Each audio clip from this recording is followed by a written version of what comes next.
second case, mirrors inclined at some angle.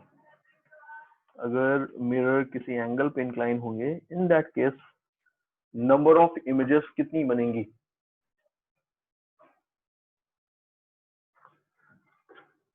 Late कि ये एक मिरर मैंने कंसिडर किया हुआ है एंड एक ये मिरर मैंने कंसिडर किया हुआ है। इन दोनों मिरर को मैंने बोल दिया let this is mirror M1 and this is mirror M2। इन दोनों के बीच का जो स्पेस आपको दिख रहा है, इस स्पेस में मैंने एक पॉइंट चार्ज को रख दिया है किसी पोजीशन पर, let this is the point charge. अभी जो मैंने किसी पोजीशन पे एक पॉइंट ऑब्जेक्ट को रख दिया है, पॉइंट ऑब्जेक्ट मैंने आपको दिखाया हुआ है। इस पॉइंट ऑब्जेक्ट को अगर आप इस पोजीशन से कनेक्ट कर रहे हैं तो आपको कुछ एंगल्स यहाँ पर मिल रहे हैं। जब इसको यहाँ से कनेक्ट कर रहा हूँ तो मुझे एक ये एंगल मिल रहा है अल्फा, एक ये एंगल मिल रहा है बीटा। तो अल्फा एंड बीटा इनको मैं इनको देखिए, अल्फा एंड बीटा को मैं एंगुलर पोजीशन के फॉर्म में यहाँ पर ट्रीट कर सकता हूँ कि जो ऑब्जेक्ट है इसकी पोजीशन मिरर M1 के रिस्पेक्ट में अल्फा एंगुलर पोजीशन पर रहेगी। ठीक है। तो अब इस ऑब्जेक्ट की इमेज कितनी बनेगी और कहाँ कहाँ पर बनेगी ये हमको निकालना। तो समझिए आप, सबसे पहला पॉइंट तो आपको क्लियर है कि यहाँ पर इस ऑब्जेक्ट से कुछ रेज तो directly mirror M1 as well as mirror M2 पे इंसिडेंट होने वाली हैं। अगर मिरर M1 से इमेज बनानी होती है आपको तो आप बोलेंगे जितने परपेंडिकुलर डिस्टेंस पे ये ऑब्जेक्ट है उतनी ही परपेंडिकुलर डिस्टेंस पे मिरर M1 से इमेज बनती। This will be the position of image of first image by the mirror 1। अच्छा, ये प्रॉपर्टी भी हमको पता है। ये प्रॉपर्टी देखिए मैंने आपको बताई थी कि अगर यहाँ पर एक ऑब्जेक्ट है, यहाँ पर इसकी इमेज बन रही है परपेंडिकुलर डिस्टेंस में, आप अगर इसको कनेक्ट करते हैं तो एंगल्स इक्वल बनते हैं ना। ये मैंने आपको प्रॉपर्टी बताई थी। तो इस प्रॉपर्टी को यहाँ पर यूज करिए। तो मैं यहाँ पर अगर इसको कनेक्ट करके दिखाऊं इस लाइन से इमेज को, तो ये एंगल कितना मिल रहा होगा हमको? अल्फा। ठीक है। सिमिलरली मिरर M2 से जो फर्स्ट इमेज बनी होगी, मिरर M2 से जो फर्स्ट इमेज बनी है उसको देखिए,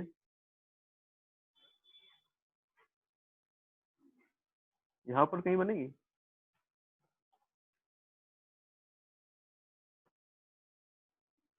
जितनी परपेंडिकुलर डिस्टेंस पे ऑब्जेक्ट है इतनी ही परपेंडिकुलर डिस्टेंस में मिरर M2 से इमेज बनेगी। तो फर्स्ट इमेज बाय मिरर 2,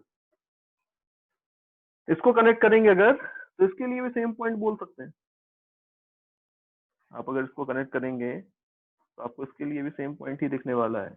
यहाँ पर जब आप इसको कनेक्ट कर रहे हैं तो इस बार ऑब्जेक्ट बीटा एंगल, अगर इस पॉइंट से आप कनेक्ट कर रहे हो ऑब्जेक्ट को तो आपको बीटा एंगल मिल रहा है। तो यहाँ पर जब इमेज को आप कनेक्ट करेंगे तो भी आपको यहाँ पर ये बीटा एंगल ही मिलने वाला है। समझ पा रहे हैं? तो ये तो जो डायरेक्ट इमेजेस बन रही है उनकी मैंने पोजीशंस आपको दिखाई हुई।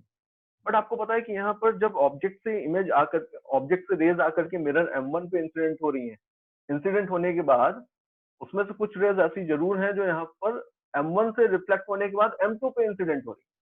तो जो रेज M1 से रिफ्लेक्ट होने के बाद जाकर के M2 पे इंसिडेंट होंगी, उन रेज की वजह से M2 के लिए आप बोल सकते हैं कि जो M1 ने इमेज बनाई है वो M2 के लिए एज अ ऑब्जेक्ट बिहेव करने लगेगी।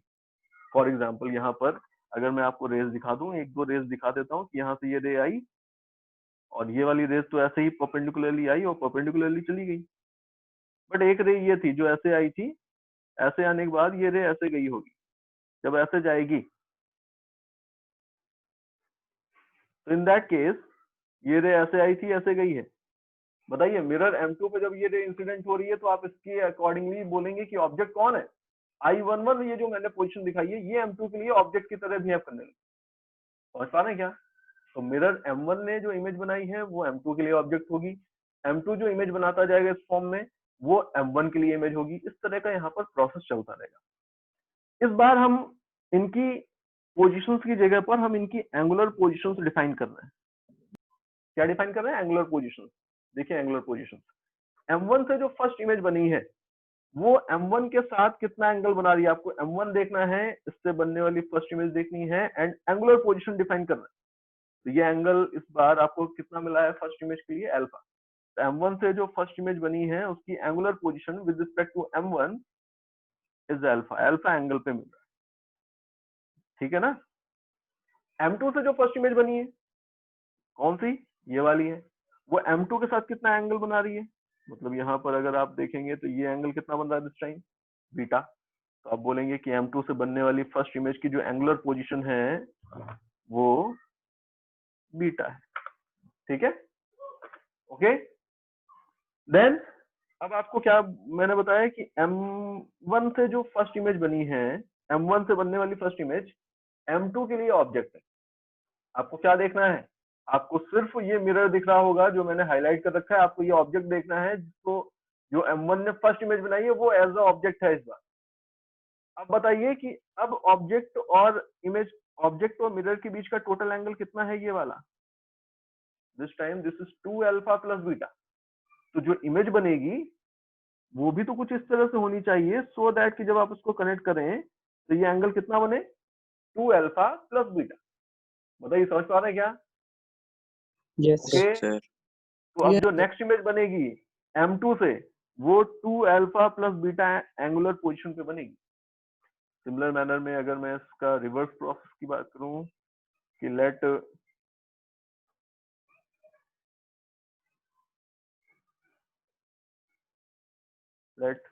यहाँ पर ये इमेज थी, यहाँ पर कहीं बनी थी, रफली मैंने यहाँ पर दिखा दी है, this is the second image by the mirror 2, ठीक है। सिमिलर मैनर में इस बार मिरर M2 ने जो इमेज बनाई थी ये वाली, ये M1 के लिए ऑब्जेक्ट है एंड इस बार ये ऑब्जेक्ट कितने एंगल पर है, 2 बीटा प्लस अल्फा। तो इमेज जो बनेगी वो भी यहाँ पर बननी चाहिए कितने एंगल पर, 2 बीटा प्लस अल्फा पे। तो आप बोलेंगे कि इस बार M1 से जो नेक्स्ट इमेज बन रही है उसकी एंगुलर पोजीशन कितनी हो गई है M1 के रिस्पेक्ट में, 2 beta plus alpha, that mean alpha plus 2 beta. तो आपको अगेन दिख रहा है यहाँ पर कि सेम उसी तरह का एक लॉजिक यहाँ पर लगता जा रहा है कि हर बार जो इमेज बन रही होगी किसी एक मिरर से, वो दूसरे मिरर के लिए उसकी एंगुलर पोजीशन कितनी डिफाइन हो जाएगी, तो जो आपको पोजीशन दिख रही है वो प्लस अल्फा प्लस बीटा। अब यहाँ पर इसको देखें अगर, तो हम इसको सिंपली ऐड करेंगे, इसमें अल्फा प्लस बीटा, तो हमको क्या मिल रहा है, 2 अल्फा प्लस बीटा। आप इसमें ऐड करेंगे अल्फा प्लस बीटा, आपको क्या मिल रहा है, अल्फा प्लस 2 बीटा।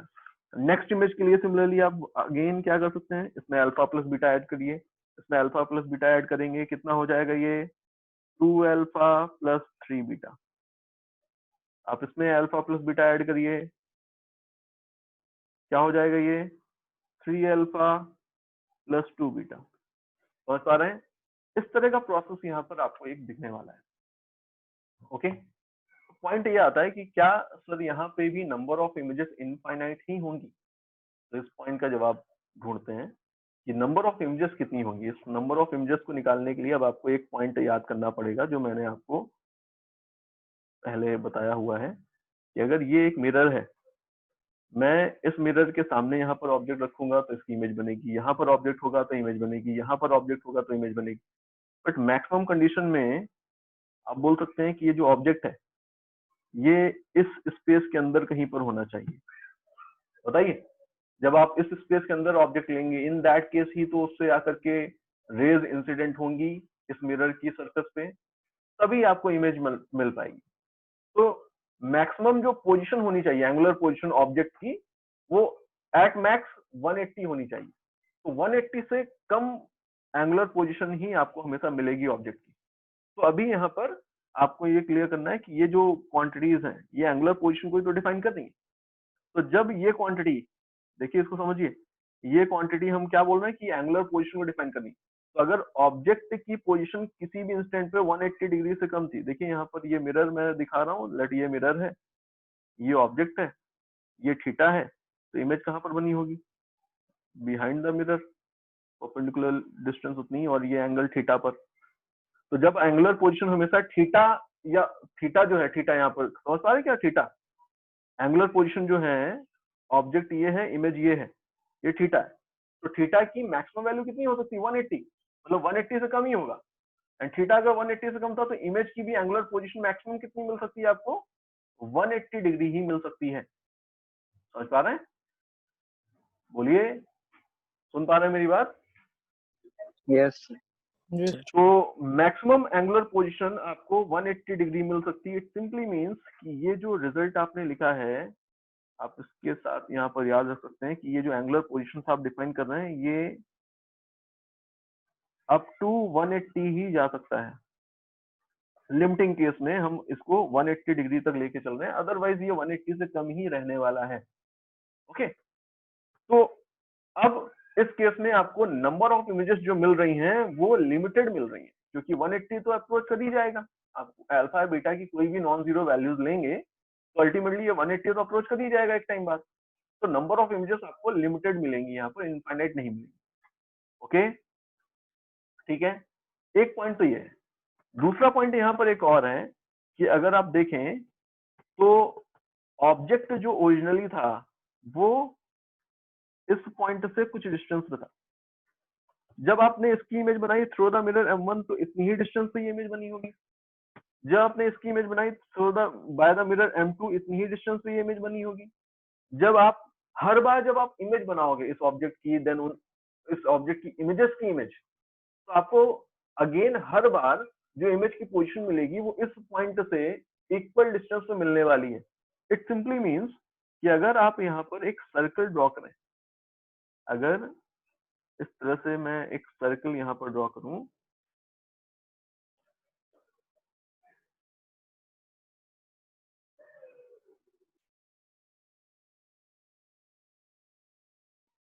देखिए अगर हम यहाँ पर एक सर्कल ड्रॉ करें तो ये सारी की सारी जो इमेजेस होंगी वो उस सर्कल पे ही लाई करेंगी। बताइए, वो सारी की सारी इमेजेस कहाँ पर लाई करेंगी? सर्कल पे ही लाई करेंगी। ठीक है क्या? बताइए, कोई कंफ्यूजन है इसमें? कोई कंफ्यूजन है तो बताइए। ओके, तो ये एक पॉइंट है, all the images will lie on this circle. Okay, कोई कंफ्यूजन है? तो अभी मैंने आपको ये एक पॉइंट बताया हुआ है। एग्जाम्पल देखते हैं, कुछ एग्जाम्पल देखते हैं यहाँ पर। देखिए कुछ और भी कंडीशंस हैं, अभी इन कंडीशन की बात करते हैं। यहाँ पर लेट आपने अल्फा एंड बीटा की कुछ वैल्यूज ले रखी थी, उन वैल्यू के अकॉर्डिंगली आपको दिखा कि जब आप 3 alpha plus 2 beta and 2 alpha plus 3 beta calculate करके पहुंचे तो मैक्सिमम एंगुलर पोजीशन लेट आपको यही मिली। ये जो वैल्यू है इसमें अगर आप further alpha plus beta add कर रहे हैं तो सपोज वो 180 के आगे जा रहा है, ऐसा मुझे पता चल गया। अब अगर ये 180 के आगे जा रहा है तो मैक्सिमम एंगुलर पोजीशन यही हो सकती है। तो नंबर ऑफ इमेजेस आपको कितनी मिल रही होंगी? इस अभी यहाँ पर मैंने जो वैल्यूज लिखी उनके अकॉर्डिंगली आप बोलेंगे कि नंबर ऑफ इमेजेस कितनी मिल रही है? 6 मिल रही है। ठीक है, सपोज करिए कि आपको नंबर ऑफ इमेजेस बतानी थी किसी प्रॉब्लम के अंदर, आपने इस तरह से एंगुलर पोजीशंस डिफाइन की अप टू 180 तक ले गए एंड देन आपको यहाँ पर नंबर ऑफ इमेजेस 6 मिलने लगी। बट अभी पूरी की पूरी जो पॉइंट है वो सारे के सारे पॉइंट क्लियर नहीं हुए। यहाँ पर अभी कंडीशन एक बाकी है। क्या है कंडीशन? समझिएगा।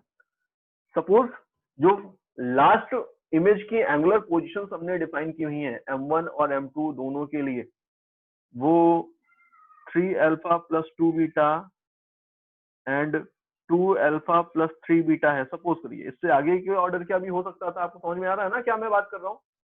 अभी मैंने इस ज्योमेट्री में मैंने मान लिया लेट यहाँ पर 3 alpha plus 2 beta and 2 alpha plus 3 beta, ये दोनों ही मिरर से बनने वाली फाइनल इमेजेस जो हैं, ओके, उन फाइनल इमेजेस की एंगुलर पोजीशंस है।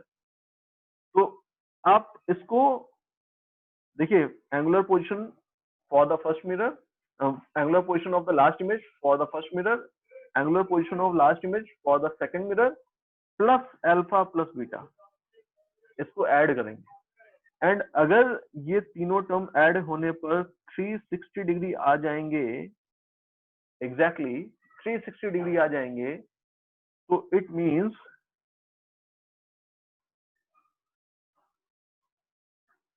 लास्ट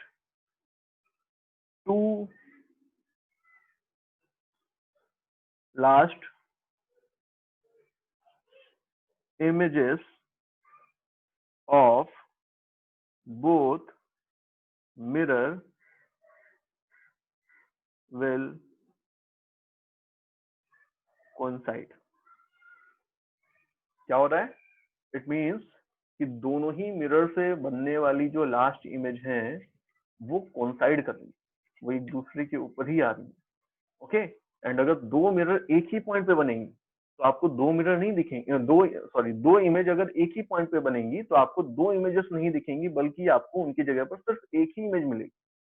तो अगर ऐसा हो गया, अगर ये कंडीशन यहाँ पर 360 डिग्री अगर ये आ गया एंगल, तो इट मीन्स कि लास्ट इमेजेस कोइंसाइड कर रही हैं, एंड अगर लास्ट इमेजेस कोइंसाइड कर रही तो total number of images, hence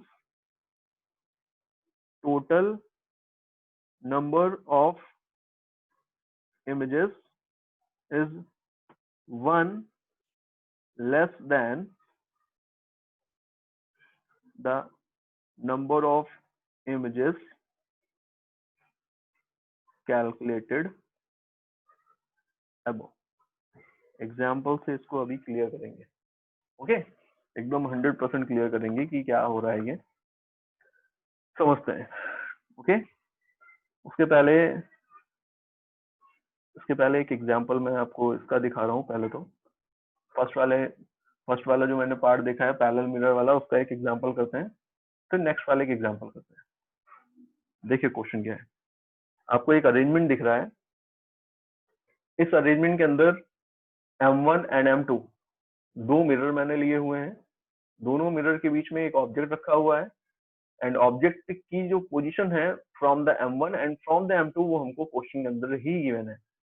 आपको क्या बताना है? First image formed at M1 and second image formed at M2, इनके बीच की डिस्टेंस बतानी है.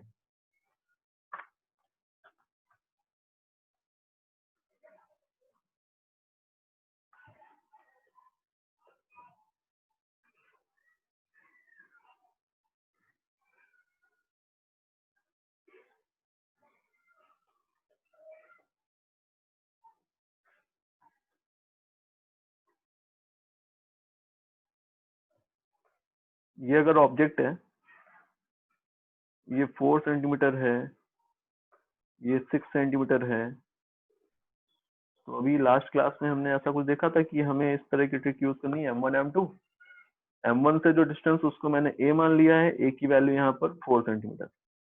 M2 से जो डिस्टेंस है उसको B मानेंगे और B की वैल्यू यहाँ पर 6 सेंटीमीटर है.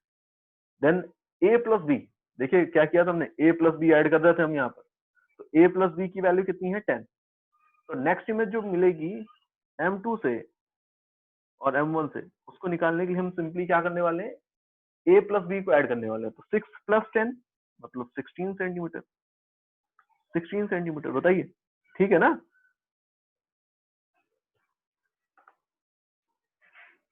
4 प्लस 10 14 सेंटीमीटर. नेक्स्ट इमेज के लिए आप ऐसे ही कर सकते हैं. आप इस तरह से इनको ऐड करते जाएंगे, आपको नेक्स्ट इमेज मिलती जाएगी. बट अभी हमारे लिए, हमें देखिए क्या चाहिए था. हमें फर्स्ट इमेज चाहिए है, हमें फर्स्ट इमेज चाहिए है एट M1. तो M1 से बनने वाली जो फर्स्ट इमेज है वो तो ये वाली है. M2 से बनने वाली जो सेकंड इमेज, देखिए यहाँ पर second image formed at M2. M2 से बनने वाली जो सेकंड इमेज है वो ये वाली है. आंसर क्या होना चाहिए बताइए? आंसर क्या, कोई बताएगा? 28 18 plus 10. Yes sir. भाई आपको ये Yes. पूरा का पूरा जो प्रोसेस है वो समझना होगा कि आप जब ये 4 सेंटीमीटर डिफाइन कर रहे हैं फ्रॉम M1, इट मींस कि अगर ये M1 है और ये M2 है, तो ये जो फर्स्ट इमेज बनी होगी ये M1 से 4 सेंटीमीटर डिस्टेंस पे है एंड बिहाइंड द M1. ये है केस. तो this is the first image formed in mirror 1. M2 से जो आपने ये नेक्स्ट इमेज डिफाइन की है 14 सेंटीमीटर पे, वो M2 से 14 सेंटीमीटर डिस्टेंस पे. M2 से 14 सेंटीमीटर का मतलब हुआ कि अगर यहाँ पर अभी यहाँ पर स्पेस देखिए बनाते हैं थोड़ा सा. अभी यहाँ पर अगर मैं आपको बोलूं कि ये है इमेज जिसकी मैं बात कर रहा हूँ, second image formed by the mirror 2, ये M2 से, समझ पा रहे क्या, M2 से ये 14 सेंटीमीटर डिस्टेंस पे है। तो आंसर कितना, दोनों के बीच का आंसर कितना, दोनों के बीच का सेपरेशन कितना, तो आपको दिख रहा है 14 + 14 28 सेंटीमीटर इज द आंसर। बताइए, ठीक है, ओके। तो ये बहुत सिंपल सा इजी सा केस था, क्लियर। नेक्स्ट एग्जाम्पल एक है, अब ये वाला एग्जाम्पल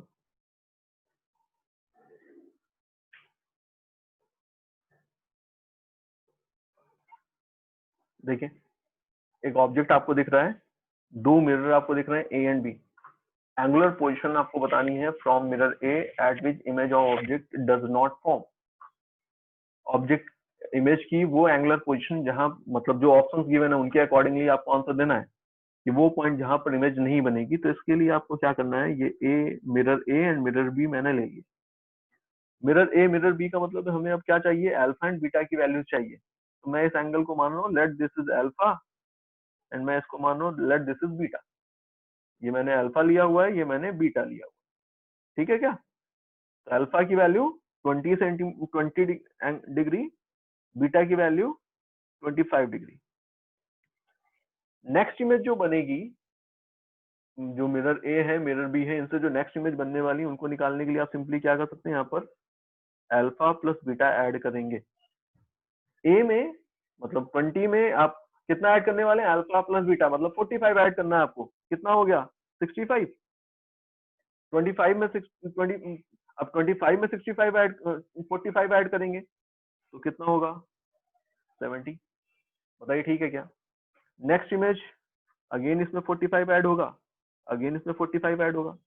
आप 45 ऐड करिए 70 में नेक्स्ट, तो 70 में 45 ऐड करेंगे, दिस विल बी 115। 65 में 45 ऐड करेंगे कितना बनेगा 110। नेक्स्ट इमेज यहाँ पर अगर आपको बतानी हो, नेक्स्ट इमेज के लिए अगेन आप 45 ऐड करेंगे, 45 ऐड करिए 110 में कितना बनेगा, तो दिस विल बी 155। एंड इसके लिए मिरर ए के लिए कितना हो जाएगा 160। बताइए ठीक है क्या, ओके। तो अभी यहाँ पर इस केस में बताइए, आपको इतनी इमेजेस मिल रही है। अब मैं उस पॉइंट को भी यहाँ पे क्लियर कर रहा हूँ कि टोटल नंबर ऑफ इमेजेस भी अगर आपसे पूछी जाती तो कितनी होती। तो आप अगर अब इसमें 65 ऐड करेंगे, 65 नहीं सॉरी 45, अगर अब इसमें आप 45 ऐड करेंगे नेक्स्ट और, तो कितना होने वाला है 205, एंड इसमें ऐड करेंगे कितना होने वाला है 200। तो ये तो वैल्यू पॉसिबल नहीं है, क्योंकि मैक्सिमम कितना हो सकता था ये रिजल्ट 180 डिग्री। तो आप बोलेंगे कि ये वाला जो वैल्यूज हैं ये पॉसिबल नहीं है, एंड ये पॉसिबल नहीं है, तो टोटल नंबर ऑफ इमेजेस कितनी 1 2 3 4 and 8, total number of images कितनी दिख रही है आपको 8 मिल रही। अब 8 लिखने के बाद हम कंफर्म नहीं है अभी कि एग्जैक्टली 8 ही है। अब हमें क्या करना है, क्रॉस चेक करना है कि क्या लास्ट इमेज कोइंसाइड तो नहीं कर रही। लास्ट इमेज को कोइंसाइड करने के लिए चेक करना है अगर, तो हम क्या चेक करने वाले हैं, चेक करना है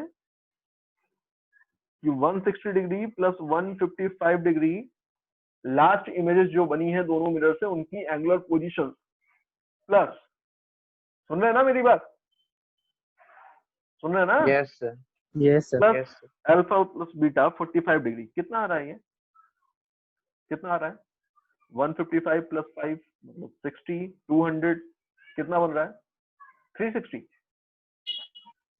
बताइए यस सर, यस सर, 360 अगर ये बन रहा है, इसका मतलब क्या हुआ, इसका मतलब ये हुआ कि अगर ये एग्जैक्टली 360 बन गया तो लास्ट इमेजेस कोइंसाइड करेंगी। ये दोनों जो इमेजेस आपने डिफाइन की हैं एंगुलर पोजीशन दो अलग अलग मिरर के लिए, वो बेसिकली दोनों एक ही पोजीशन पे बन गई है। वो दोनों क्या हो रही है, एक ही पोजीशन पे बनी है। तो इसका मतलब हुआ कि ये दोनों इमेजेस दो नहीं है बल्कि दोनों एक ही पोजीशन पे बन रही है, तो ये एक ही बार काउंट होंगी। अब बताइए finally total number of images कितनी बची, टोटल नंबर ऑफ इमेजेस अब कितनी बची, तो आप बोलेंगे 8 - 1 7 नंबर ऑफ इमेजेस बन गई। आपसे इस क्वेश्चन के अंदर पूछा था कि एंगुलर पोजीशन बताइए from mirror A at which image of object does not form.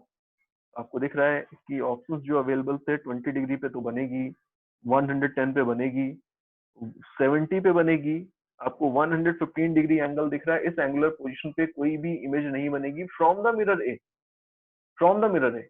Answer क्या हो गया अभी इस क्वेश्चन का? थर्ड वाला। समझ पा रहे हैं? Yes. Yes. तो अभी वो जो हमने अभी पढ़ा है, जो सीखा है मिरर वाला केस, उसी को एक बार मैं डिमॉन्स्ट्रेट कर रहा हूँ। यहाँ पर दो मिरर आपको मैंने दिखाए, ये जो दो वर्टिकल लाइंस आपको दिख रही हैं वो दो मिरर को रिप्रेजेंट कर रही है, ठीक है। एंड इस वर्टिकल लाइन, दोनों ही वर्टिकल लाइन मतलब दो मिरर, इनके बीच में आपको ग्रीन कलर से एक पॉइंट दिख रहा होगा, दिख रहा है ना? बताइए। Yes, sir. वो है एक पॉइंट ऑब्जेक्ट। अब मैंने यहाँ पे एक रूलर भी यूज कर रखा है सो दैट कि आप डिस्टेंस भी मेजर कर सकते हैं। लेट हम डिस्टेंस के लिए यूनिट को यूनिटी की तरह यूज कर रहे हैं। तो आपको दिख रहा है एग्जैक्टली 300 पे मिरर 1 है, 300 वाली पोजीशन पर 400 पे ऑब्जेक्ट है। कॉपी पेन लिए है ना आप अपने साथ? Yes, सही है। sir. Yes, sir. Yes. अभी मिरर 1 से ऑब्जेक्ट कितनी डिस्टेंस पे है? 100 यूनिट है क्या? बताइए भाई। Yes, sir. Yes, sir. Object 2 से, ऑब्जेक्ट 2 आप सॉरी मिरर 2 आपको दिख रहा है, मिरर 2 से ऑब्जेक्ट कितनी डिस्टेंस पे है? मिरर 2 आप 50 देखेंगे तो unit. एग्जैक्टली 50. 400 एंड 500 के जस्ट बीच में है। तो मिरर 2 कहाँ पर एग्जैक्टली 450 पे, है ना? तो Yes, आप sir. क्या बोल सकते हैं कि यहाँ पर इस केस में मिरर 2 से जो डिस्टेंस है वो कितनी है? 50 यूनिट है। अब नेक्स्ट इमेज जो बनी है मिरर 1 से, मिरर 1 से जो फर्स्ट इमेज बन रही है, फर्स्ट इमेज, वो कितनी डिस्टेंस पे होनी चाहिए थी? जितनी डिस्टेंस पे ऑब्जेक्ट था उतनी डिस्टेंस पे। तो आपको दिख रहा है एग्जैक्टली 100 यूनिट पे बन रहा है। 200 मेंशन है वहां पर। हम सेपरेशन की बात कर रहे हैं, इन दोनों के बीच का सेपरेशन। समझ पा रहे हैं क्या? इस वाले सेपरेशन की बात कर रहे हैं यहाँ पर। ये सेपरेशन कितना है? ये सेपरेशन 100। 100 ओके। देन इसी तरह से यहाँ पर आप नेक्स्ट इमेज की बात करेंगे। अगर नेक्स्ट इमेज आप कॉपी पेन लिए अगर, तो ए एंड बी दोनों की वैल्यूज 100 एंड 50 लिखिए। देन जब नेक्स्ट इमेज की बात करेंगे आप, तो 150 ऐड करेंगे 50 में, बी में ऐड करेंगे ए प्लस बी। कितना आएगा? 150 प्लस 50 मतलब 200 डिस्टेंस में होना चाहिए नेक्स्ट इमेज। नेक्स्ट इमेज आपको दिख रही है यहाँ से, मिरर 1 से जो नेक्स्ट इमेज बन रही है वो कितनी डिस्टेंस में बन रही है? देखिए, बताइए ठीक है क्या? Yes, sir. Yes, sir. पक्का? ठीक है ना सब कुछ? समझ पा रहे हैं? ये Yes, sir. मिरर 1 से नेक्स्ट इमेज कहां पर बन रही है? तो मिरर 1 सॉरी मिरर 2 से नेक्स्ट इमेज कहां पर बन रही है ये निकालें अगर, तो आपने ए बी में, बी में ऐड किया था ए प्लस बी, अब आप ए में ए प्लस बी ऐड करेंगे, मतलब 100 में आप 150 ऐड करेंगे तो आपको कितना मिलने वाला है? 250। देखिए यहाँ पर 250 ही है एग्जैक्टली।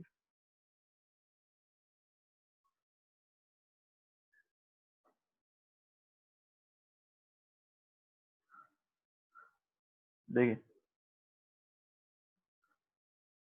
ये कितना है एग्जैक्टली? 250 है। समझ पा रहे हैं क्या? Yes. ये Yes, sir. Yes, sir. तो इस तरह का कुछ प्रोसेस यहाँ पर हो रहा है। समझ पा रहे हैं क्या इस डायग्राम को? बताइए। Yes. तो एग्जैक्टली उसी क्वेश्चन की बात कर रहे हैं अगर, तो ये एंगल आपको दिख रहा है ना 20 डिग्री है ना? ये जो ऑब्जेक्ट रखा है मैंने दोनों मिरर के बीच में, तो यार कुछ 1 मिनट देखिए, वापस से देखिए जल्दी से। दोनों इंक्लाइन लाइन जो आपको दिख रही है वो दो मिरर को रिप्रेजेंट कर रही हैं। दोनों ही इंक्लाइन मिरर के बीच में एक पॉइंट ऑब्जेक्ट आपको दिख रहा है ग्रीन कलर से, वो पॉइंट ऑब्जेक्ट है। एंड ऑरेंज कलर से जो पॉइंट्स आपको दिख रहे हैं वो इमेजेस है। अभी आप यहाँ पर देखेंगे कि इस केस में जब आपने ऐसे रखा हुआ है सिंपली किसी एंगल पर, आपको नंबर ऑफ इमेजेस कितनी मिल रही हैं? अभी कितनी नंबर ऑफ इमेजेस मिल रही हैं आपको? 8 इमेजेस मिल रही हैं। अगर मैं इनके बीच का एंगल चेंज करूंगा तो ऐसा हो सकता है कि यहाँ पर कुछ इमेजेस आपस में कोइंसाइड कर जाएं। आप क्लियरली देख सकते हैं अभी 150 डिग्री जहां पर लिखा है एंगल, उसके पास में एक इमेज है जो कोइंसाइड कर देगी। देखिए दिख रहा है आपको? Yes. तो दो इमेजेस कोइंसाइड कर गई तो टोटल नंबर ऑफ इमेजेस कितनी होगी? पहले से कम हो गई। क्लियर है ना? उस क्वेश्चन के कॉन्टेक्स्ट में बात करें जो अभी हमने किया था, उसके लिए ये एंगल आपको 20 डिग्री मिल रहा था, तो एक एंगल मैंने 20 डिग्री ले लिया है। ओके।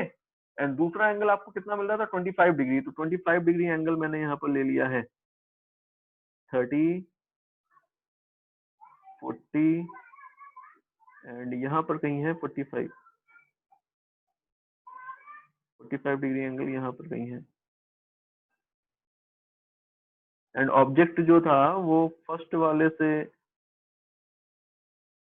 देखिए कुछ ऐसी वैल्यूज थी, इन वैल्यूज के अकॉर्डिंग आंसर देखिए, जो हमने आंसर निकाला है वो पहली इमेज कहाँ पर निकाली, दूसरी इमेज कहाँ पर निकाली, इनकी वैल्यूज भी दी है। मिरर 1 के रिस्पेक्ट में, मिरर 2 के रिस्पेक्ट में आंसर्स देने हैं हमको, ठीक है। तो यहाँ पर आपको इस केस में नंबर ऑफ इमेजेस कितनी मिल रही है, 7 मिल रही है, जो हमने अभी उस क्वेश्चन के अंदर निकाली थी। और एंगल्स भी आप यहाँ पर देख सकते हैं, जो हॉरिजॉन्टल रखा है उसको आप मिरर 1 मान लीजिए, तो उसके अकॉर्डिंग आपको आंसर मिल रहा है। देखिए जो हॉरिजॉन्टल मिरर दिख रहा है ना, ध्यान से देखिए जल्दी से, जो हॉरिजॉन्टल मिरर दिख रहा है, दिख रहा है, यस अरे दिख तो रहा है ना, उस हॉरिजॉन्टल मिरर के नीचे जो पहली इमेज बन रही है वो कितने एंगल पे बन रही है बेटा, 20 डिग्री पे, है ना। यस यस कितने एंगल पे बन रही है, 20 डिग्री पे। नेक्स्ट इमेज कहां पर बन रही है, तो देखिए 60 आया, 60 के बाद 70 पे बन रही है नेक्स्ट इमेज। समझ पा रहे हैं ना कौन सी इमेज की बात कर रहा हूं मैं। Yes sir. देन उसी स्केल में चले जाइए आप, आप क्लॉकवाइज जाइए, हॉरिजॉन्टल मिरर में जो आपको पिंक कलर का पॉइंट दिख रहा है वहां से आप क्लॉकवाइज जाइए, तो आपको पहली इमेज 20 डिग्री पे मिली है, नेक्स्ट इमेज 70 डिग्री पे मिली है, नेक्स्ट इमेज आपको कितने में मिली है, तो आपको 110 में मिली है, देख पा रहा ना। नेक्स्ट इमेज Yes, आपको कहाँ पे मिली है, तो 160 के आसपास कहीं पे मिली है। तो इस तरह से आपको एंगल्स मिल रहे होंगे, एंगुलर पोजीशन मिल रही होंगी, और लास्ट इमेज कोइंसाइड कर गई, ठीक है। ओके, देखिए एक वैरायटी ऑफ क्वेश्चन आपको इस तरह के भी दिखेंगे कि अगर सपोज करिए कि ऑब्जेक्ट है किसी मिरर के सामने रखा है, तो अभी ऑब्जेक्ट को हम मूव कराएंगे तो इमेज मूव करेगी, हम मिरर को मूव कराएंगे तो भी इमेज की पोजीशन चेंज हो सकती है, दैट मीन इमेज मूव कर सकती है, हम दोनों को ही मूव कराएंगे तो भी इमेज मूव कर सकती है। तो बहुत सारे इस तरह के केसेस बनाए जा सकते हैं, उसमें से कुछ बेसिक से 4 केस मैं आपको दिखा रहा हूँ। पहला केस मैंने लिया हुआ है कि मिरर रेस्ट पे है, फर्स्ट केस में मैंने मिरर को रेस्ट पे लिया हुआ है एंड मैं ऑब्जेक्ट को मूव करा रहा हूँ, एंड वो भी इस लाइन के लॉन्ग लेट अभी ऑब्जेक्ट को मैंने इस डायरेक्शन में मूव करा दिया है विद वेलोसिटी v। तो इमेज की वेलोसिटी पे क्या चेंज आएगा, मतलब इमेज मूव करती हुई दिखेगी क्या, तो इसको समझना है हमको।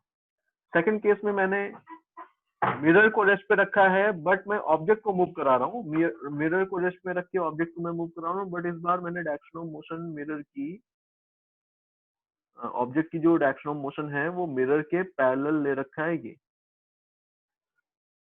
थर्ड केस में मैंने ऑब्जेक्ट को रेस्ट पे रख दिया एंड इस बार मैं मिरर को मूव करा रहा हूँ, समझ पा रहे हैं क्या। अभी दोनों केस में मैंने मिरर को रेस्ट पे रखा तो ऑब्जेक्ट को मूव कराया था, थर्ड केस में मैं ऑब्जेक्ट को रेस्ट पे रख रहा हूँ, मिरर को मूव करा रहा हूँ। मिरर को मूव कराने के भी दो तरीके हो सकते हैं कि एक बार तो मैंने बोला आपसे कि मिरर इस लाइन के लॉन्ग मूव कर रहा है, एंड एक केस ऐसा कि ऑब्जेक्ट रेस्ट पे एंड मिरर मूव कर रहा है वो भी इस लाइन के along parallel to its plane. ये 4 केसेस हो सकते हैं। इन चारों केसेस के अकॉर्डिंग इमेज के मोशन में क्या इफेक्ट हमको दिखेगा, इसको समझिए। इमेज किस तरह से मूव करती हुई दिखेगी। आपको पता है कि अगर ऑब्जेक्ट किसी इंस्टेंट पे कुछ एक्स डिस्टेंस पे है, परपेंडिकुलर डिस्टेंस एक्स पे है फ्रॉम द मिरर, तो इमेज उतनी ही परपेंडिकुलर डिस्टेंस पे होगी बिहाइंड द मिरर। बताइए हाँ ना, हाँ या ना, Yes, sir. यस होगा ना ऐसा। yes, अब अगर ऑब्जेक्ट कोई भी डिस्टेंस मूव करके आ जाएगी, लेट ऑब्जेक्ट ने डी डिस्टेंस मूव कर ली, तो अब ऑब्जेक्ट की डिस्टेंस कितनी बची from the mirror, x minus d. तो इमेज की डिस्टेंस भी from the mirror x minus d ही होनी चाहिए उस इंस्टेंट पे। इसका सिंपल सा मतलब है कि अगर आप ऑब्जेक्ट को डी डिस्टेंस मूव करा रहे हैं किसी टाइम टी के अंदर, तो उतनी ही डिस्टेंस इमेज ने भी मूव की होगी उतने ही टाइम के अंदर। तो अल्टीमेटली दोनों की स्पीड तो सेम मिलेगी आपको, इमेज भी मूव करती हुई मिलेगी एंड इमेज की जो वेलोसिटी है उसकी उसका जो मैग्नीट्यूड है दैट मीन स्पीड सेम है, बट डायरेक्शन ऑफ मोशन आपको क्लियर हो रहा होगा कि अपोजिट होगा। जब ऑब्जेक्ट को आप क्लोज टू द मिरर लाएंगे तो इमेज भी तो क्लोज टू द मिरर आ रही है, बताइए ठीक है ना। तो आप यहाँ पर वेलोसिटी sir. ऑफ इमेज इसको लिख सकते हैं, वेलोसिटी ऑफ इमेज को मैं डायरेक्टली इस फॉर्म में लिख रहा हूँ कि velocity of image will be negative of velocity of object, magnitude equal direction opposite, ठीक है ना। Okay case 2, Yes, sir. Case 2 देख पा रहे हैं? केस 2 कौन सा है? केस 2 के अंदर हमने ऑब्जेक्ट को मूव कराया है parallel to the plane of mirror. Object अगर यहाँ पर है जिस इंस्टेंट पे, तो इमेज भी इस इंस्टेंट पे यहीं पर थी। बताइए, इमेज इस पोजीशन पे ही थी अभी तो इनिशियली। अब अगर ऑब्जेक्ट कोई भी डिस्टेंस मूव करके यहाँ पर आ गया, लेट ऑब्जेक्ट यहाँ पर आ गया, वाई डिस्टेंस मूव करके मैं बोल रहा हूँ, लेट ऑब्जेक्ट यहाँ पर आ गया, तो आपको पता है कि बेसिकली जो इमेज है वो उतनी ही परपेंडिकुलर डिस्टेंस पे बिहाइंड द मिरर होती है। तो इमेज भी इतनी ही डिस्टेंस मूव करके यहाँ पर आ गई होगी। समझ पा रहे हैं क्या? तो एग्जैक्टली उतनी ही डिस्टेंस इमेज ने मूव की है, उतनी ही टाइम में मूव की है। तो इमेज की जो वेलोसिटी है एंड ऑब्जेक्ट की जो वेलोसिटी है, इन दोनों के बीच में इस बार आपको कैसा रिलेशन दिख रहा है? अब बताइए क्या बोलेंगे हम इस बार, कैसा रिलेशन दिख रहा है? तो अगर मैं वेलोसिटी ऑफ इमेज को vi से दिखाऊं in this case, and object की वेलोसिटी को vo से दिखाऊं, तो इस केस में आप बोलेंगे कि vi vo के इक्वल होगा। डायरेक्शन और मैग्नीट्यूड दोनों ही सेम है इस बार। ठीक है क्या? हाँ या Yes, ना? sir. बताइए जल्दी Yes, जल्दी। sir. Yes, sir. Third case समझिए, ये इंपॉर्टेंट केस आ गया।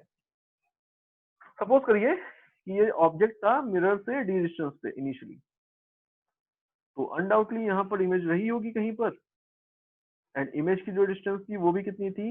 डी ही थी। हमने ऑब्जेक्ट को तो रेस्ट पे रखा है, बट मिरर को मूव करा दिया। लेट मिरर को मैंने मूव करा दिया इस पोजीशन से, यहाँ पर ले आया मैं कहीं पर मिरर। मान लेता हूं मैं कि मिरर एक्स डिस्टेंस मूव कर गया किसी टाइम टी के अंदर। अब अगर मिरर इस पोजीशन से इस पोजीशन पर आ गया, नई वाली पोजीशन पर, तो मिरर से ऑब्जेक्ट की डिस्टेंस कितनी हो गई? एक्स प्लस डी हो गई क्या? हाँ बताइए ना, हो रहा है क्या ऐसा? Yes, sir. तो इमेज को भी exactly x plus D distance पे ही होना चाहिए फ्रॉम द मिरर। बट अभी देखें, अभी तो ये डिस्टेंस कितनी बची है? ये तो d माइनस एक्स बची है। एंड इसको होना कितनी डिस्टेंस पे चाहिए? मिरर से इमेज को कितनी डिस्टेंस पे होना चाहिए? तो x प्लस डी डिस्टेंस पे होना चाहिए।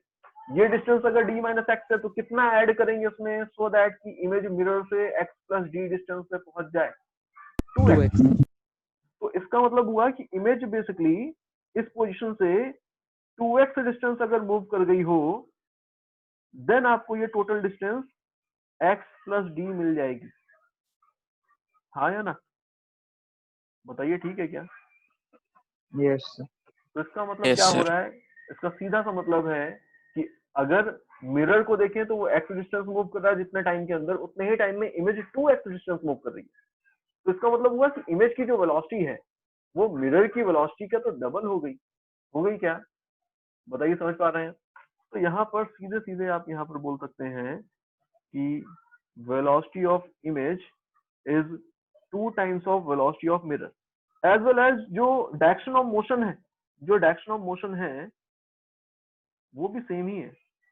इमेज भी इस तरफ जा रही है और मिरर भी इस तरफ ही जा रहा था, विद द वेलोसिटी भी है।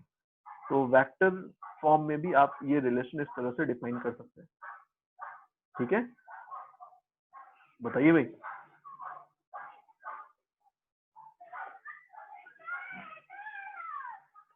Okay, Yes, sir. ये रिजल्ट याद रखना है आपको। देन नेक्स्ट केस में अभी यहाँ पर ऑब्जेक्ट यहाँ पर है, तो आपको पता है इनिशियली अगर ऑब्जेक्ट यहाँ पर था तो इमेज तो यहीं पे होगी। अब बताइए, अगर मिरर मूव कर गया कुछ पोजीशन, तो मिरर के मूव करने से क्या इमेज की पोजीशन पे कोई फर्क पड़ा? नहीं पड़ा, क्योंकि अगर आप मिरर यहाँ से मूव करा के आगे रख देंगे, लेट यहाँ पे मैंने मिरर को यहाँ से हटाया और हटा करके मैंने बोल दिया कि मिरर मूव करके यहाँ पर आ गया, सपोज यहाँ पर आ गया, तो भी तो ऑब्जेक्ट की जो परपेंडिकुलर डिस्टेंस होती है from the plane of mirror, वो तो इमेज की perpendicular distance from the plane of mirror के इक्वल ही रहने वाली है। तो आप बोल सकते हैं कि इमेज तो मूव ही नहीं करेगी इस केस में। तो सिंपली यहाँ पर आप बोल सकते हैं इस वाले केस के अंदर कि वेलोसिटी ऑफ इमेज इज 0। बताइए ठीक है? Okay, Yes, sir. Sir.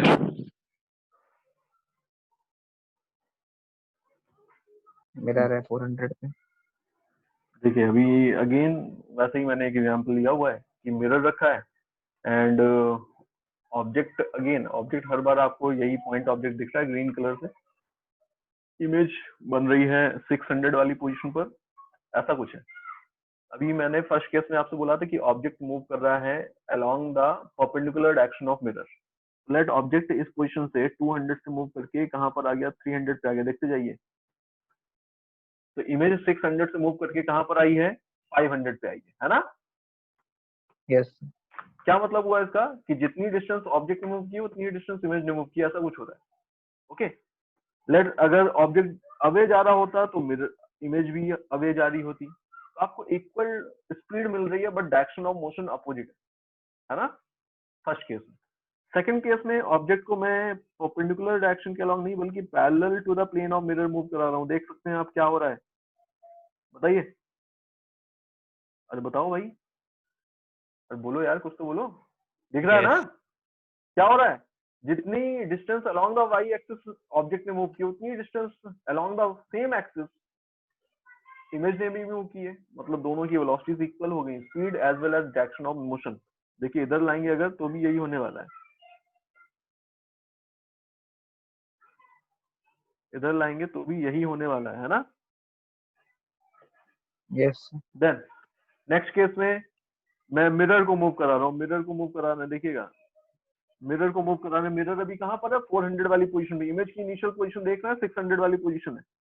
Mirror को मैं मूव करा के कहां पर ले आया, 400 से 300, मतलब मिरर ने कितनी मूव की, कितनी यूनिट मूव किया है, 100 यूनिट।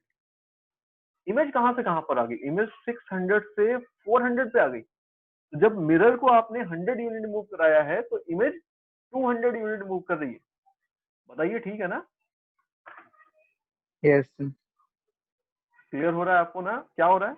ये एक केस था। देन नेक्स्ट केस में मैं बोल रहा हूँ कि मिरर को मैं देखिए along the vertical direction move करा, मतलब along the Y axis move करा रहा हूँ। देखिए क्या इमेज की पोजीशन तो कोई फर्क पड़ रहा है, बताइए, No, sir. ऐसा कुछ हो रहा है, ठीक है ना। एक एग्जांपल है कि आपको एक ऑब्जेक्ट गिवन है, एक मिरर गिवन है, दोनों के मोशन के डायरेक्शन एंड दोनों की वेलोसिटीज गिवन है आपको।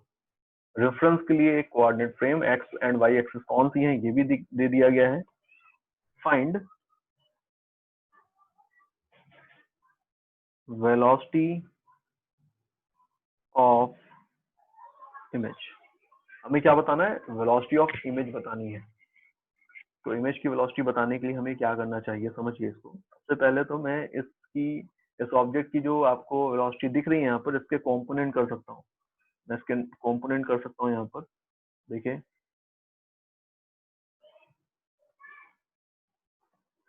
अब यहाँ पर बोल सकते हैं कि इस ऑब्जेक्ट की वेलोसिटी का एक कंपोनेंट इस तरफ आएगा 10 cos 60, एक कंपोनेंट इस तरफ आएगा 10 sin 60, आ जाएगा ना, 10 cos 60 एंड 10 sin 60 आ जाएगा, बताइए। ओके, जब आपने इसको कंपोनेंट कर दिया तो ये वेक्टर तो रिजॉल्व हो गया है, सेंटीमीटर पर सेकंड में आपको ये वेलोसिटीज दिख रही है। मिरर की जो वेलोसिटी थी वो ऑलरेडी इस डायरेक्शन के अलॉन्ग ही है, मिरर की वेलोसिटी आपको ये दिख रही है।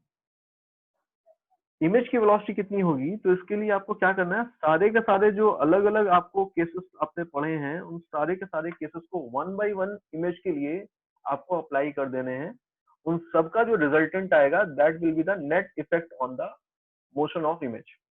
मतलब क्या है, मतलब ये है यहाँ पर कि मैं one component of velocity at a time देखने वाला हूँ। अगर आप इस कंपोनेंट ऑफ वेलोसिटी को देखेंगे, इस कंपोनेंट ऑफ वेलोसिटी की वजह से इमेज किधर मूव करनी चाहिए थी, मैच करिए कौन सा केस है यहाँ पर, केस 2, बताइए ठीक है ना। तो इस केस 2 के अकॉर्डिंग इमेज किधर जानी चाहिए थी, सुन पा रहे हैं भाई, यस इस तरफ जानी चाहिए थी। तो इमेज के पास एक कंपोनेंट ऑफ वेलोसिटी ये होगा इमेज का 10 sin 60, ठीक है। देन आप नेक्स्ट कंपोनेंट को देखिए, इस कंपोनेंट को देखिए अब इस बार, अब जब इस कंपोनेंट को देखेंगे तो इस कंपोनेंट की वजह से इमेज किधर जानी चाहिए थी, तो ये पहला केस ही है। फर्स्ट केस में आपको पता है इमेज जस्ट अपोजिट डायरेक्शन में इतनी ही स्पीड से मूव करने वाली है, तो आंसर सेकंड कंपोनेंट के अकॉर्डिंग आप यहाँ पर बोलेंगे कि इमेज के पास इस तरफ होगा एक कंपोनेंट 10 cos 60 1/2 लिख दिया है, ये सेकंड कंपोनेंट था। देन मिरर का भी हमें यहाँ पर एक वेलोसिटी गिवन है, मिरर भी मूव कर रहा है, मिरर मूव कर रहा है तो मिरर के मोशन की वजह से एक कंपोनेंट यहाँ पर होगा। मिरर के मोशन को देखिए, कौन सा केस है, केस 3। मिरर अगर vm से जा रहा है तो इमेज की वेलोसिटी उसकी डबल होती है, तो अगर मिरर 1 सेंटीमीटर जा रहा है तो इमेज इस तरफ जा रही होगी विद द वेलोसिटी 2 सेंटीमीटर पर सेकेंड, मतलब इधर कितनी 2 सेंटीमीटर पर सेकेंड। समझ पा रहे हैं? तो अभी मैंने 3 अलग अलग केसेस के अकॉर्डिंगली इस इमेज की वेलोसिटी के कंपोनेंट दिखा दी। अब इफेक्टिवली क्या होने वाला है, तो अब इन सारे के सारे वेक्टर्स का रिजल्टेंट निकाल देंगे। आप अगर देखेंगे तो along the x axis, negative x axis along velocity थी 5 सेंटीमीटर पर सेकंड, पॉजिटिव के अलोंग थी 2 सेंटीमीटर पर सेकंड, तो नेट कितनी बची along the negative x axis, this is minus का 3 आई कैप हो जाएगा ना। मैंने नेगेटिव एक्स एक्सिस के अलोंग आई कैप ले लिया है, माइनस आई कैप। वाई एक्सिस के अलोंग जो कंपोनेंट है ये 5√3 जे कैप हो जाएगा। तो ये वेलोसिटी यहाँ पर आपको मिल रही है, ये आपका आंसर हो गया। ठीक है, यस सर। एग्जांपल देखिए, a plane mirror placed along xz plane is moving with a velocity -3 I cap plus 5 j cap minus 4 k cap. A point object in front of the plane mirror is moving with a velocity -2 I cap minus 4 j cap plus 4 k cap. Find the velocity of image. आपको image की velocity बतानी है। Okay, करते हैं। अभी जो vectors given है उनमें से जो पॉसिबल है उनको हम यहाँ पर दिखा देते हैं। लेट एक्सजेड प्लेन में मिरर रखा है, मिरर कैसे रखा है, एक्सजेड प्लेन में। तो मैंने यहाँ पर सिंपली जो हम जनरली लेते हैं कोऑर्डिनेट फ्रेम, ये एक्स एक्सिस है, ये वाई एक्सिस है, जेड एक्सिस कहाँ पर होगी, तो आपको क्लियरली हो रहा होगा कि आउटसाइड जो आउटवर्ड डायरेक्शन है उसके अलोंग जेड एक्सिस। तो जब आप इस केस में मिरर को प्लेस करेंगे तो मिरर एक्सजेड प्लेन में है, ये हो गया मिरर। बताइए, ये हो गया मिरर। डायरेक्शन ऑफ मोशन जो है ऑब्जेक्ट का वो 3 आई कैप 5 जे कैप माइनस 4 के कैप। तो 3 आई कैप 4 जे कैप यहाँ पर मैं मान लेता हूँ, let this is the object. किसी पर्टिकुलर इंस्टेंट पे ऑब्जेक्ट यहाँ पर है तो इमेज भी यहीं पर होगी, इस पोजीशन पर। अब सारे पॉसिबल जो यहाँ पर आपको वेक्टर्स दिख रहे हैं वो सारे दिखा दीजिए। आउटवर्ड एक्शन के कैप एक्सिस है एंड इनवर्ड एक्शन माइनस के कैप एक्सिस है, ये आपको यहाँ पर लेकर के चलना है। इसके अकॉर्डिंग यहाँ पर कंपोनेंट दिखाइए। देखिए ऑब्जेक्ट का जो ऑब्जेक्ट की जो वेलोसिटी है, ये मिरर की वेलोसिटी दी है आपको, प्लेन मिरर की, and point object in front of the plane mirror is moving with the velocity, ये ऑब्जेक्ट की वेलोसिटी दी है। तो ऑब्जेक्ट की वेलोसिटी पहले दिखा देते हैं। तो ये 2 आई कैप, ऑब्जेक्ट की वेलोसिटी का एक कंपोनेंट 2 आई कैप है, वो भी माइनस का, तो ये है माइनस का 2 आई कैप। माइनस का 4 जे कैप, तो एक कंपोनेंट ये है माइनस का 4 जे कैप प्लस 4 के कैप। तो 4 के कैप को कैसे दिखाएंगे, ऐसे दिखा सकते हैं ना, ऐसे। बताइए, ठीक है भाई? अरे सुन रहे हैं मेरी बात? Yes sir. Yes sir. Then mirror के लिए देखिए, मिरर के लिए मैं सारे कंपोनेंट दिखा रहा हूँ। मिरर की एक वेलोसिटी थी इस तरफ, इस पॉइंट पे मैं दिखाई दे रहा हूँ, this is -3 I cap 5 J cap, 5 J cap plus का 5 जे कैप है इस तरफ, एंड एक है यहाँ पर 4 के कैप पॉजिटिव, माइनस के सॉरी नेगेटिव का 4 के कैप। तो इनवर्ड एक्शन होगी, ये इनवर्ड एक्शन है माइनस का 4 के कैप, माइनस का 4 के कैप। ऐसा हो रहा है कुछ इमेज के लिए। अब सारे के सारे कंपोनेंट्स को अलग अलग देखिए, उन सबके करस्पॉन्डिंग इमेज की वेलोसिटी कितनी होती है इनको दिखा दीजिए। आप सबसे पहले ऑब्जेक्ट से स्टार्ट करते हैं, उसके इस वाले कंपोनेंट से। ऑब्जेक्ट इस तरफ जा रहा है तो इमेज इस तरफ जा रही होगी with the same velocity. Image किस तरफ जा रही होगी, इस तरफ जा रही होगी विद द वेलोसिटी अरे कुछ हिट हो रहा है, माइनस का 2i कैप। ठीक है, इस कंपोनेंट की वजह से देखिए ऑब्जेक्ट टुवर्ड्स द मिरर जा रहा है with the velocity minus 4j cap, तो इमेज इस तरफ जा रही होगी with the velocity plus 4j cap. ठीक है क्या? ओके, इस कंपोनेंट को देखिए, इस कंपोनेंट को, ये तो कंपोनेंट जो है ये तो मिरर के प्लेन के पैरेलली मूव करा रहा है ना, मतलब ऑब्जेक्ट को देखें तो ऑब्जेक्ट ये मिरर के प्लेन के पैरेलली मूव कर रहा है इस कंपोनेंट की वजह से, तो ये पैरेलल कंपोनेंट है। तो पैरेलल कंपोनेंट की वजह से जो इमेज की मोशन होगा उसके ऊपर भी हमें इक्वल इफेक्ट दिखता है, 4k कैप ही होगा। ये मैंने दिखा दी है, अभी मैंने ऑब्जेक्ट के मोशन को देखते हुए सारी वैल्यूज लिखी है। अब इमेज की बात करते हैं, अब मिरर की बात करते हैं। मिरर के मोशन से क्या इफेक्ट दिखेंगे, तो इस कंपोनेंट को देखिए, जब मिरर मूव करता है एंड बाकी सब कुछ मतलब ऑब्जेक्ट रेस्ट पे होता है, तो इन दैट केस मिरर की इस वेलोसिटी का कोई इफेक्ट नहीं दिखता है, इसकी वजह से कोई भी इफेक्ट नहीं होगा इमेज पर, इमेज के मोशन पर। इस कंपोनेंट को देखेंगे, इस कंपोनेंट को, तो इसकी वजह से आप बोल सकते हैं कि अगर मिरर ऊपर की तरफ जा रहा है 5j कैप से, तो इसकी डबल वेलोसिटी से इमेज ऊपर की तरफ जा रही होगी पॉजिटिव वाई एक्सिस के लॉन्ग। तो इस कंपोनेंट की वजह से एक कंपोनेंट जरूर आया है, वो है अपवर्ड एक्शन में, and this is 10j cap. बताइए ठीक है ना? एंड ये जो कंपोनेंट आपको दिख रहा है k कैप के लॉन्ग जो है, नेगेटिव k कैप के लॉन्ग, अब again parallel to its plane अगर मिरर मूव करेगा तो उससे इमेज के मोशन को कोई इफेक्ट नहीं दिखेगा, तो इसका कोई इफेक्ट नहीं हुआ। इस तरह से आपको यहाँ पर कुछ कंपोनेंट दिख रहा है। फाइनली इन सबको असेंबल करके इमेज की वेलोसिटी बता दीजिए, इमेज की फाइनल वेलोसिटी कितनी हो जाएगी। अब देख रहे हैं यहाँ पर माइनस का 2i कैप, j कैप के अलोंग आपको दिख रहा है 14 हो गया है, 14j कैप, k कैप के अलोंग प्लस 4k कैप, ये आपका आंसर हो गया। ओके, बताइए ठीक है ना? नेक्स्ट क्वेश्चन देखिए, एक पॉइंट ऑब्जेक्ट है, is moving with a speed v before an arrangement of two mirrors as shown in the figure. Find the velocity of image in mirror m1 with respect to image in mirror m2. Okay, इसको करते हैं। तो ये एक mirror है and एक mirror ये है, दोनों के बीच का एंगल इस पोजीशन पर, ये जो एंगल दिख रहा है ये थीटा है। कितना है थीटा?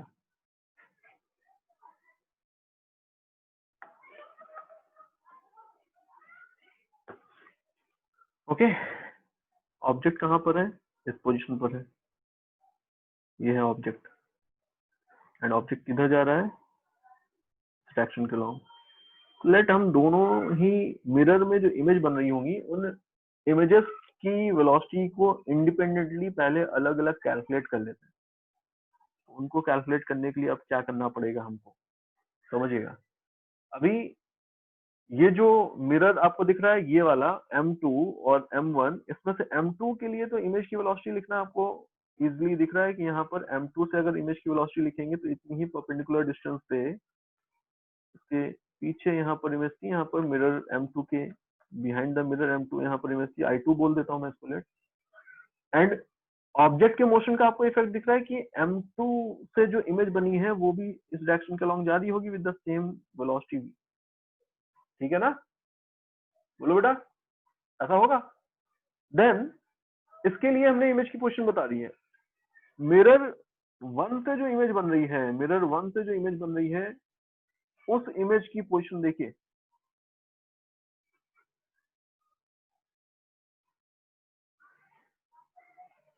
यहां पर होगी कहीं, ये इसकी मुझे अगर वेलोसिटी बतानी है, इस इमेज 1 की मुझे वेलोसिटी बतानी है, तो उसकी वेलोसिटी बताने के लिए मुझे कुछ एंगल्स चाहिए। एंगल्स यहाँ पर मैं कुछ ले रहा हूँ, देख लीजिए। यहाँ पर ये अगर थीटा है, ये थीटा है अगर, तो आप यहाँ पर अगर एक लाइन ड्रॉ करें पैरेलल टू मिरर m1, ठीक है, पैरेलल टू मिरर m1 अगर आप एक लाइन ड्रॉ करेंगे यहाँ पर, तो ये एंगल आपको कितना मिलने वाला है? थीटा मिलने वाला है क्या? बोलो बेटा, हो जाएगा ना ये थीटा? अब ये अगर थीटा है तो इसकी वेलोसिटी के कंपोनेंट में कर सकता हूँ, this will be the v cos theta and this component will be the v sin theta. बताइए हो जाएगा ना v cos theta and v sin theta.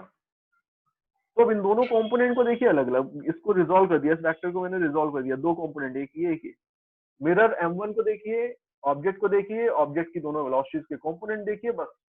तो ऑब्जेक्ट की इस कंपोनेंट की वजह से जो इमेज की वेलोसिटी होगी वो इस तरफ आपको मिलने वाली है v cos थीटा। देन इस कंपोनेंट की वजह से जो वेलोसिटी आपको इमेज की मिलने वाली है वो इस तरफ होगी v sin थीटा। बताइए रिलेटिव मोशन के अकॉर्डिंगली आपको क्या बताना है, image in mirror m1 with respect to image in mirror m2, i2 के रिस्पेक्ट में i1 की वेलोसिटी आपको बतानी है। दैट मीन आपका आंसर क्या होने वाला है, velocity of i1 with respect to i2 answer है आपका। और इसके लिए आप यहाँ पर वेक्टर रिलेशन यूज कर सकते हैं, या फिर सिंपली मैं बोल रहा हूँ कि इसके भी कंपोनेंट में करके देख सकता हूँ। इसको कंपोनेंट करके अगर देखेंगे तो ये एंगल थीटा होगा, i1 का जो i2 की जो वेलोसिटी है इधर वाली वो है v cos थीटा, i2 की जो इधर वाली वेलोसिटी है ये है v sin थीटा। अब बताइए i2 के रिस्पेक्ट में i1 की वेलोसिटी कितनी है, तो v cos थीटा और v cos थीटा ये तो कैंसिल आउट हो जाएंगे जब आप रिलेटिव वेलोसिटी निकालेंगे। एंड रिलेटिव स्पीड कितनी है, तो रिलेटिव स्पीड आप क्या बोलेंगे कि सिर्फ ये कंपोनेंट दिखेगा इसके रिस्पेक्ट में, कितना आ जाएगा relative velocity, 2v sin theta. बोलो बेटा, समझ पा रहे हैं क्या? Yes, sir.